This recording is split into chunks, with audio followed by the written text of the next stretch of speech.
Online poker really isn't in a good place right now. We're even seeing many pros moving back to the live games. Why? What's wrong? And what does it mean for the game? Let's talk about it.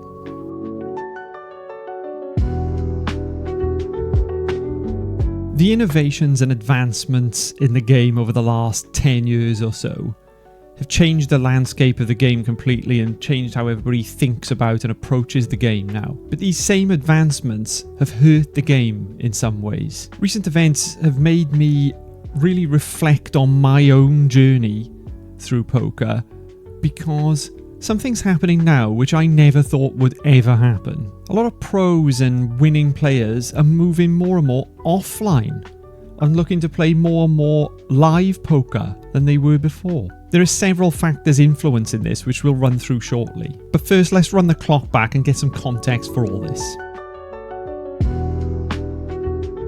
Before the poker boom, poker was looked at largely as a game middle-aged men played in smoky card clubs and casinos.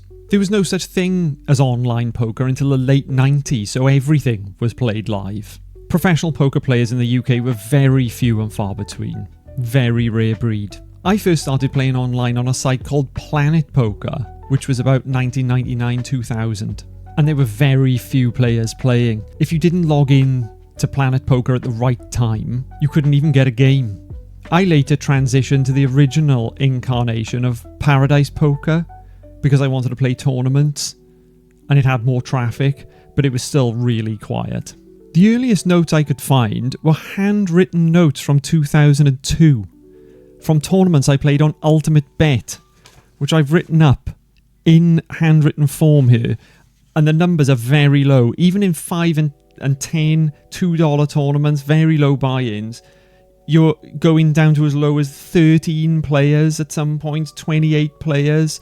Very few broke 100 players even at peak times. It would have been very difficult for a player to play professionally online at that point. But then the poker boom happened and everything changed. For those too young to remember, the poker boom was the result of somebody called Chris Moneymaker winning a seat in the 2003 World Series main event by winning a tournament, an online tournament on PokerStars. The fact that somebody could win a seat in the main event online was quite novel and was headline news in itself. But what really triggered the poker boom was the fact that in some sort of fairy tale ending, Chris Moneymaker actually went on to win the World Series main event. This was obviously massive news, and when it happened, it meant that for the first time the public at large really realised that you could play for a lot of money online and you could even become a millionaire at it. Pretty soon, online card rooms and brick and mortar card rooms were full of new players, full of hopes and dreams. It was a fantastic time for players like me, who already had a few years head start of learning and practicing the game. At the time, if you had a grasp of acceptable pre-flop ranges, a grasp of how positional play worked, the very basics basically, if you had those in place, you were a winning player really. This massive influx of fish meant that loads more card rooms just started springing up. Online card rooms started, new card rooms appeared all the time, every few days at that point. And because of the fish, the games were very profitable. The years following that poker boom were the golden era of the game for me. You had so many options. Rooms were trying to get players in by offering great promotions. You had fantastic rakeback options. You had an endless flow of recreational players that kept coming in who were terrible, so the games were very soft. That was the golden era for me. And I wasn't on my own. That was the dawning of the era of the online professional, really.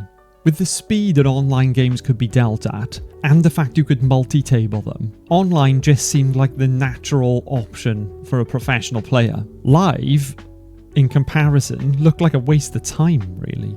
If you have an edge in poker, any winning player will tell you this, if you have an edge in poker, then volume is king. The more hands played with an edge, the more money you make. It is that simple. Why travel to a smoky casino to play 20 hands an hour when you can play 80 to 100 hands an hour per table online. And with pros able to multi-table 6, 7, 8, 9, 10 or more sometimes tables, why would you go back to 20 hands an hour? It just doesn't make any commercial sense.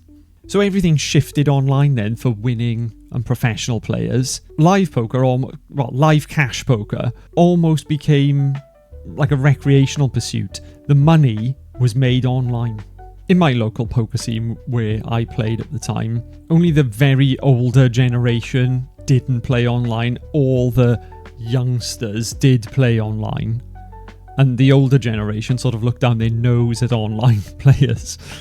In the ensuing years, much to the bemusement of the older generation, online-only pros, so people who'd never played live, began to emerge in their droves. These players had made huge sums of money, all online and never played live at all. This was just how the game had evolved. These players were products of the environment. I lived through and watched this happening with this mass transition of pros moving from brick and mortar, from live games, to pretty much exclusively online for their profit. Now, let's fast forward to 2025. In recent years, online poker has seen developments which realistically nobody could have anticipated. More specifically, I'm talking about the tools that players really have to use if they want to win in the modern era. Quite some time ago, I just stopped playing online, well, in any serious way anyway. And it was because I just realised the amount of work I'd need to do if I wanted to win. And I didn't have time for that, so really I realised I just couldn't win anymore. But I'll come back to that in a minute. Firstly, let's talk about something that's already been around for a while, but is part of the reason why some people are moving back to live games. Bots. Bots are nothing new. Bots have been around for years. But thanks to advancements in AI and solvers, they've just become far more sophisticated and far more competent. Some bots can now even beat human players, which has been demonstrated over significant samples. But the picture is actually worse than bots just becoming good at poker, because bot rings now actually share cards. They share whole card information. So if it's not bad enough that they are actually just good enough to beat players on the square now, they cheat too, by colluding. That all sounds quite scary, but the reality is sites have a lot of options for detecting bots, suspect details being used to set up the bots, play pattern analysis, such as timing of plays and their accuracy in terms of optimal play, stats from bot rings that are part of the same bot ring using the same software. Their stats will eventually converge too, because over a big sample, they're all playing the same strategy, so their stats will start to look exactly the same. That's another giveaway. The same accounts frequently playing with each other is another flag. The lack of chat, the fact that players actively flag up to the site when they suspect a bot. There's a lot of ways that bots can get picked up these days. Does this mean they catch them all though? Probably not, but we'll never know how many they don't catch. Okay, so bots are an issue, but they're probably not as bad an issue as the next problem.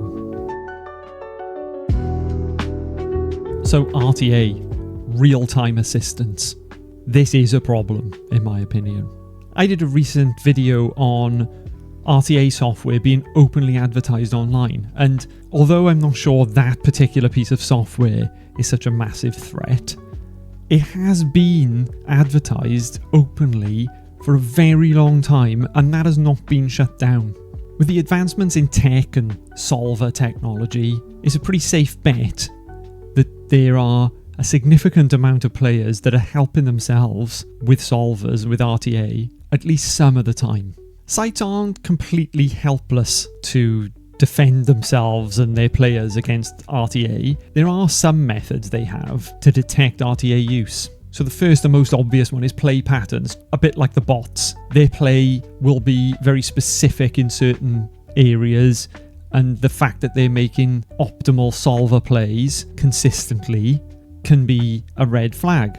The poker client software itself, well, some of them at least, also have the ability to almost sweep player systems to make sure they're not running something they shouldn't be whilst playing. The problem with this kind of detection is that it's pretty easy to circumvent by just having the software on a different computer, We've seen some high-profile cases where the cheater has been using RTA software on a laptop whilst playing poker on the desktop. That can't be detected. There's another problem with detecting RTA play over above something like a bot too, which is that the RTA player is actually a real person. So they might be chatting, might be typing things in the chat. Also, the timing of their plays isn't going to be a giveaway. It's a key giveaway in terms of detecting bots, but it's not going to apply when it's an actual human clicking their mouse. But also, the cheating player might only be using the RTA solver sparingly. They might not be using it for every decision, and they might be intentionally deviating from it sometimes to exploit a player, which makes it much more difficult to detect in terms of their play pattern.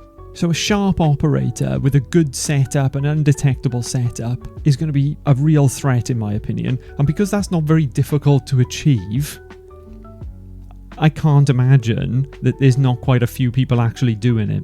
Very recently, a pro player called Nacho Barbero, who is a sponsored player, posted on social media a picture of his screen with tables open, forgetting that you could clearly see that he had GTO Wizard open in the background behind those tables. He's come out and defended himself, and he's been investigated as well, and the information from his solver has been given up and it's been looked at, and apparently he wasn't solving hands live when he was playing, but still. The person that investigated Barbero, a poker pro called Patrick Leonard, said that Barbero was innocent, but he still made some damning comments about the state of the online game in his findings. Patrick Leonard also did something quite interesting in that he conducted an anonymous online poll on his social media, and he asked people if they'd used RTA or not. The results were quite concerning, if not particularly surprising, and the sample size is enough to make these findings significant, I think. So you can say with quite some confidence that cheating isn't that unusual online nowadays, but there's another issue which this cheating contributes to. The larger issue at play here is something inherent, which can't be eradicated by better security. It's that the edges are just potentially too thin now. As I said earlier, I stopped playing online because I just realised that I just couldn't win anymore. I realised the amount of study that is required to win in the modern game, and just came to the conclusion that I couldn't commit to it. The game has evolved, and it's evolved in a way that means that you have to really do your homework to stand a chance now at anything other than the very low limits. Gone are the days when you could spend most of your time playing, and then a few study hours a week would keep you ahead of the curve. Now the average reg online has a grasp of GTO theory, knows their ranges, etc., and plays at a high level. Can the game still be beaten? Yes, they can definitely be beaten. Some people are beating them. But those people are very, very highly polished, very, very studied, and they're playing at a really high level.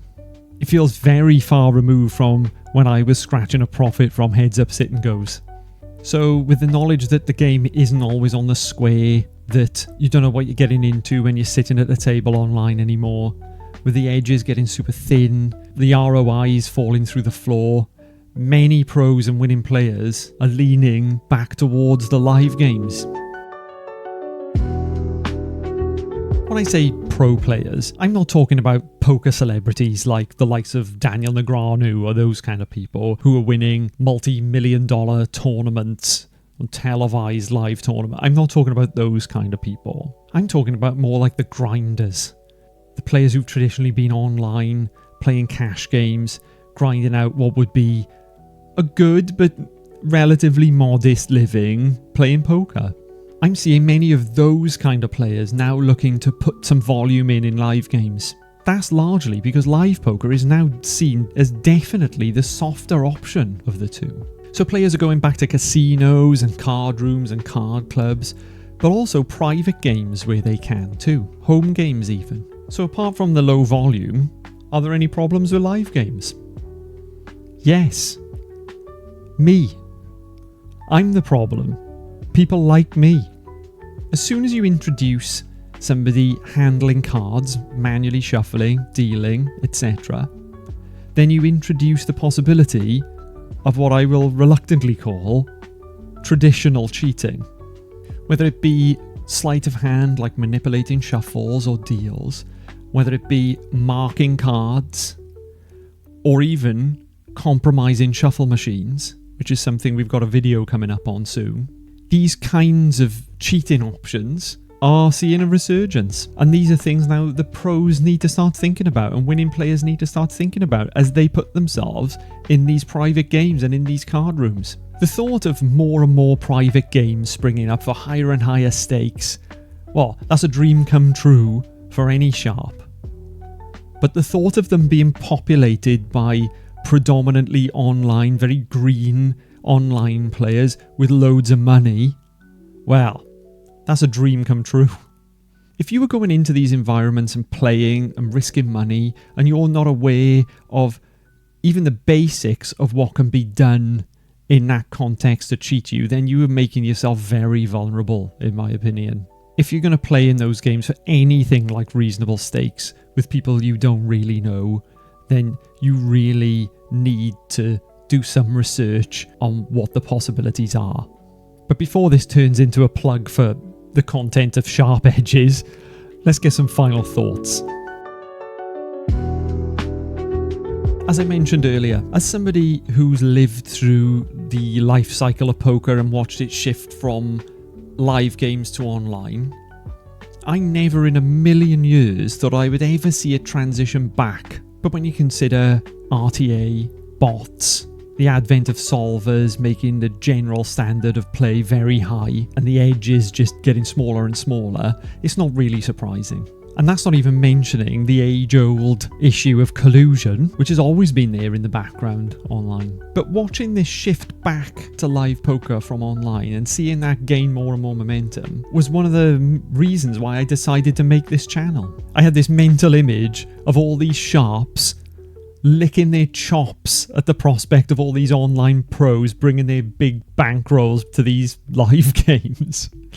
From my standpoint, even if you're a seasoned online player, you know all your ranges and sizings, your GTO play inside out, walking into a strange live game with players you don't really know brings a whole range of problems you've never had to think about before. And I'm not even just talking about the ways you can be cheated, which is really what my personal focus is, but it's things like walking around with large amounts of cash on you, which I remember when I used to leave the casinos early hours of the morning sometimes, and I had a lot of money on me sometimes, all cash, and I'd be in the toilets putting it in different, I'd put barely anything in my wallet and stash cash in as many different places around my person as I could before I left to go home. If there are any poker players watching this, then let me know what you think in the comments. I'd be really interested to know how the game's treating you and what your plans are. Anyway, thanks for watching.